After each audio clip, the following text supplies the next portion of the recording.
Kadalasan, iniisip natin na ang mga taong naglilingkod sa simbahan ay malayong makagawa ng kasalanan. Ang pagiging malapit nila sa Diyos ay nagiging dahilan upang mahulog ang loob ng ilang tao. Ngunit minsan, may mga tinatagong lihim ang ilan sa kanila na nagiging mitya ng buhay ng mga inosente. Katulad ng ating kaso ngayong araw. Paanong nagawa ng isang dating pastor na kitlin ang buhay ng kanyang sariling asawa na nagdadalang tao? Ang kasong ito ni Philip Grandin noong 2011 ay yumanig sa buong Canada at naging usap-usapan sa iba't ibang panig ng mundo kabilang na sa Pilipinas. Ang dating pastor ng Baptist Church ay inakusahan ng karumal-dumal na krimen laban sa kanyang asawa na si Ana Carissa Grandin at sa kanilang hindi pa isinisilang na anak. Ang investigasyon sa kasong ito ay tumagal ng higit 1 dekada at ang hatol ng korte ay nag-iwan ng pagkadismaya sa pamilya ni Carissa.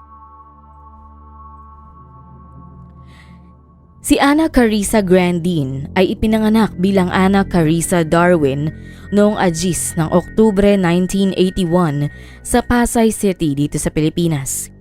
Siya ang panganay sa 2 anak nina Maria at Marvin Darwin. Lumaki siya kasama ang kapatid niyang si Joanna.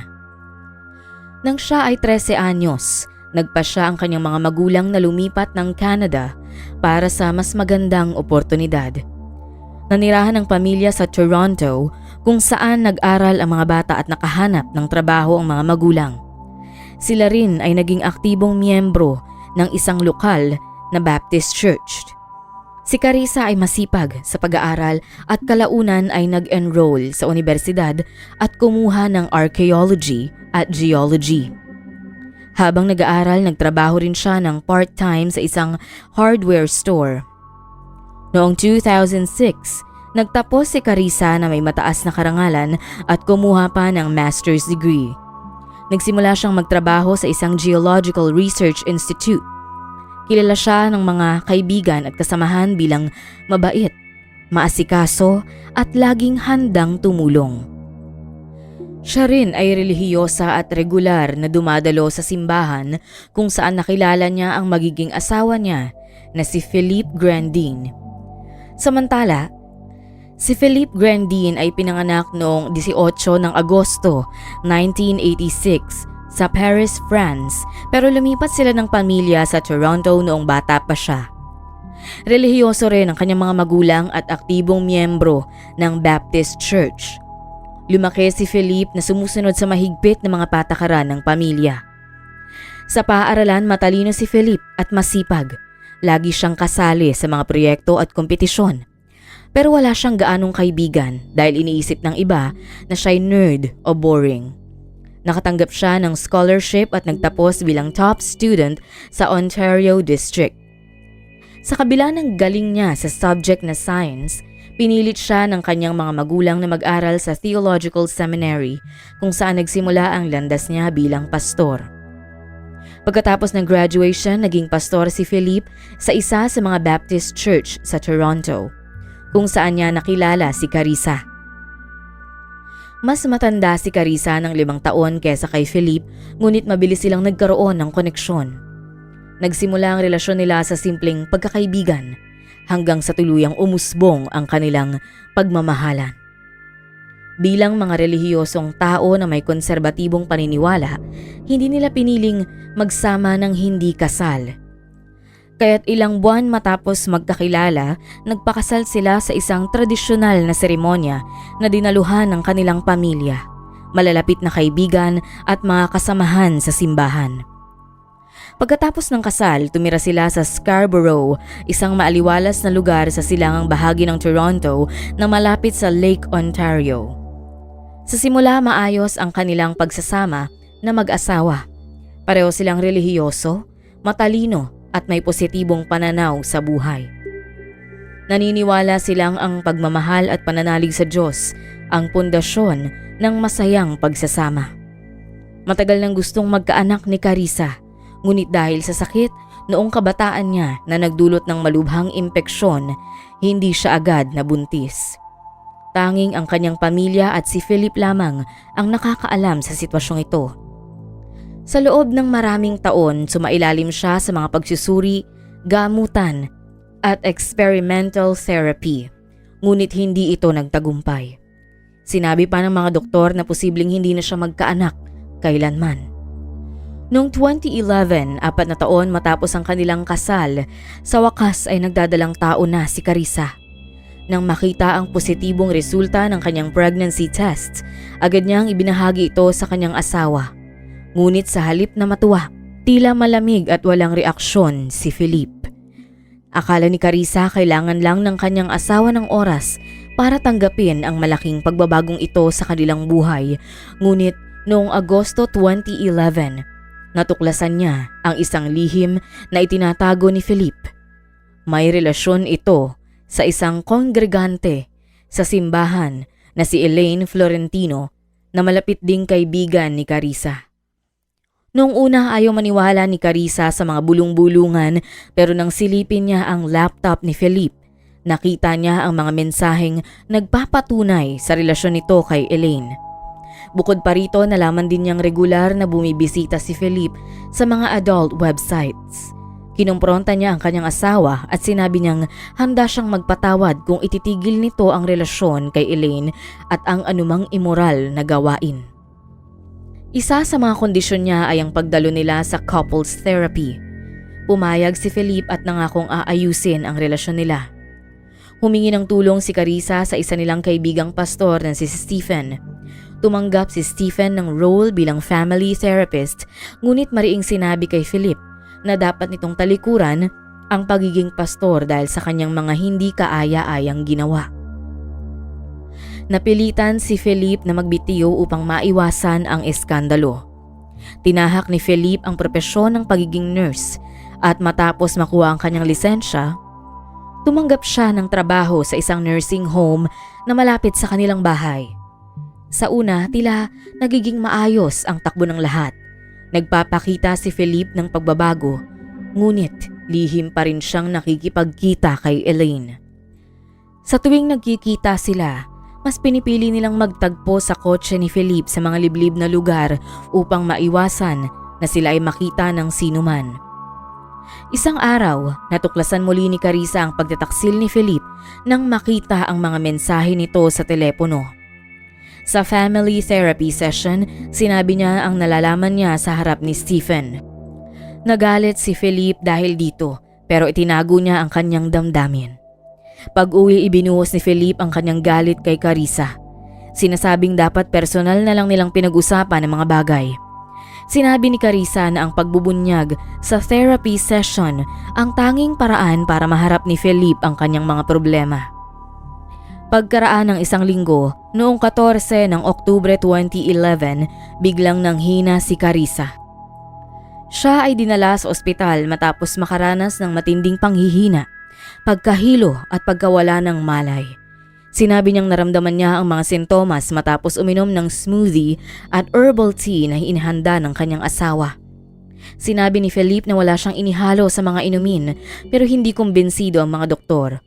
Sumailalim si Carissa sa toxicology test at natuklasan na may mataas na dosage ng lorazepam sa kanyang dugo, isang gamot na pampakalma at pampatulog. Nanatili si Carissa sa ospital ng 24 oras upang ma-stabilize ang kanyang kondisyon. Sa kabila ng nakababahalang sitwasyon, hindi na imbestigahan si Philip sa insidenteng ito na nagbigay daan sa isang mas malaking trahedya. Ipinagpalagay ng marami na hindi sinasadya ni Philip ang nangyari, ngunit nang kausapin ni Carissa ang kanyang kapatid sa telepono, inamin nito na naniniwala siyang posibleng sinusubukan ni Philip o pagtangkaan ang kanilang hindi pa isinisilang na anak. 15 ng Oktubre 2011 na na-discharge si Carissa mula sa ospital. Ngunit makalipas lamang ang 2 araw noong 17 ng Oktubre, siya ay natagpuang wala ng buhay sa kanilang banyo. Bandang 10:00 ng umaga, tumawag si Philip sa emergency services, humihingi ng agarang tulong para sa kanyang buntis na asawa.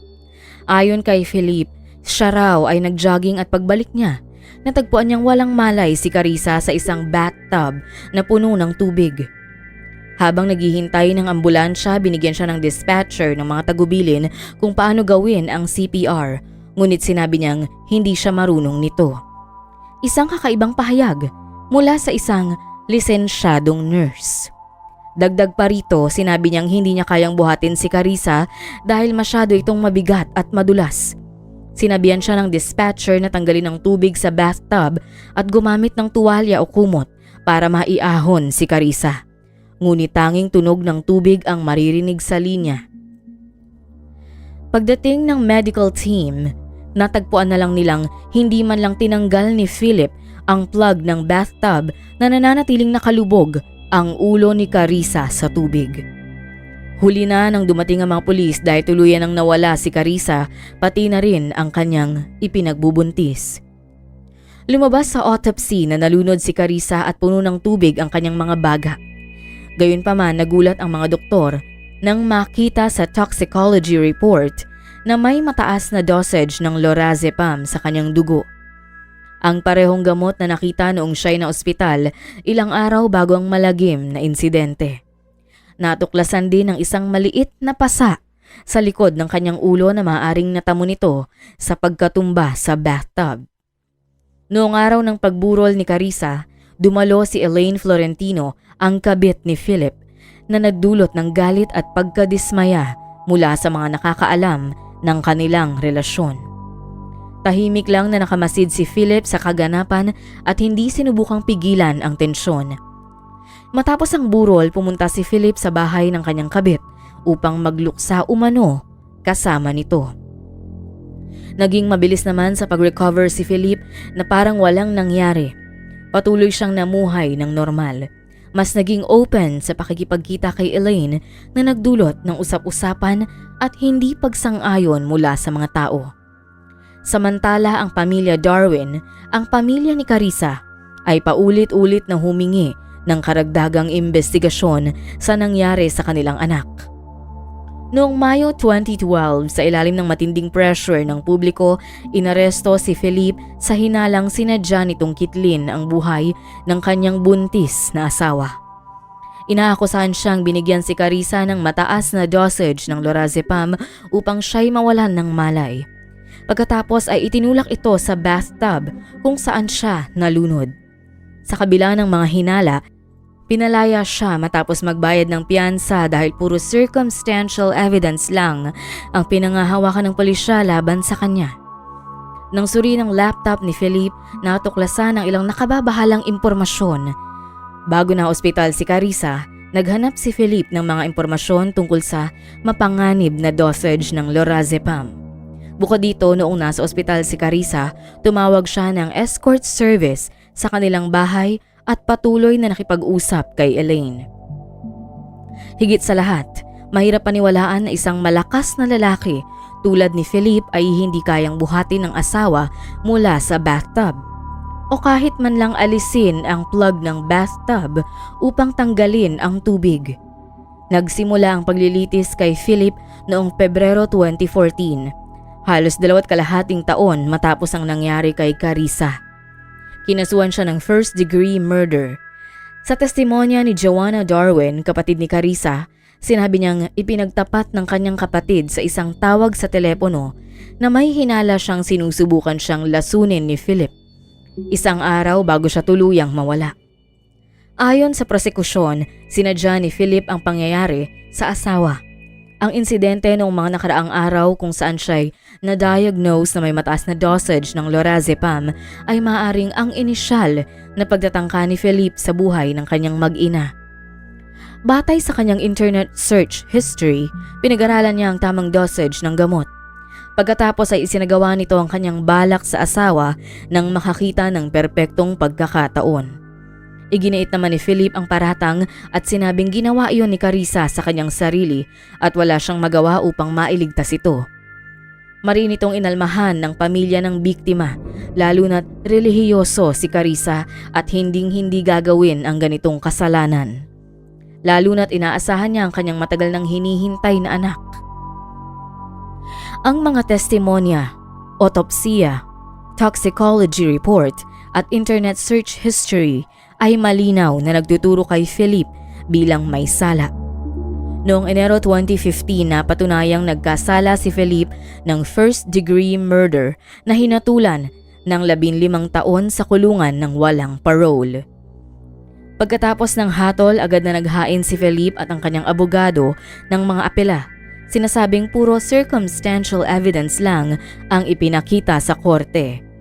Noong 2019, iniutos ng Supreme Court ang panibagong paglilitis. Sa bagong pagdinig, kinasuhan si Philip ng manslaughter at failure to render aid. Ayon sa depensa, hindi umano alam ni Philip ang estado ng kanyang asawa at wala siyang kasalanan sa nangyari dito. Muling napatunayang nagkasala si Philip ngunit manslaughter na lang ang hatol. Muli siyang pinakawalan sa piyansa habang hinihintay ang pinal na desisyon. Nagdulot ito ng matinding galit at pagkadismaya sa pamilya ni Carissa. Ang ina nito ay nagkaroon pa ng atake sa puso matapos mabalitaan ang muling paglaya ni Philip.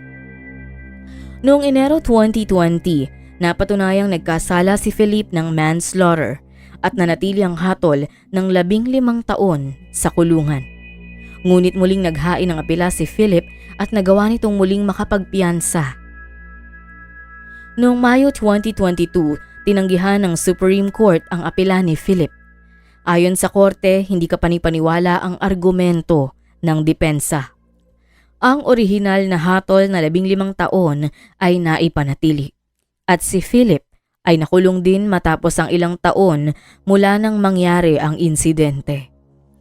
Sa kabila nito, nananatiling bigo ang pamilya ni Carissa na hindi matanggap ang hatol na manslaughter lamang. Lalo't malinaw para sa kanila na sinadya ni Philip ang nangyari sa kanilang anak at sa magiging bagong bahagi sana ng kanilang pamilya. Sa huli, umabot ng mahigit 11 taon ang legal na proseso. Ngunit karamihan sa panahong yun ay malaya si Philip. Ang kwento ng hustisya para kay Carissa ay naging simbolo ng mahirap at mabagal na laban ng mga biktima at ng kanilang pamilya laban sa sistema ng hustisya. Isa itong patunay na kahit pa ang taong itinuring mong pinakamalapit sa iyong puso at nagpakita ng pagiging malapit sa Diyos ay maaaring makagawa ng isang bagay na hindi mo kailanman inaasahan. Kung ikaw ay umabot na sa bahaging ito ng video, maraming salamat sa iyo. Para sa iba pang istorya, huwag mong kalilimutang mag-subscribe sa aming channel at kung may nais kang ma-feature na kwento na sa tingin mo ay angkop sa channel na ito, maaari mo itong isulat sa comment section.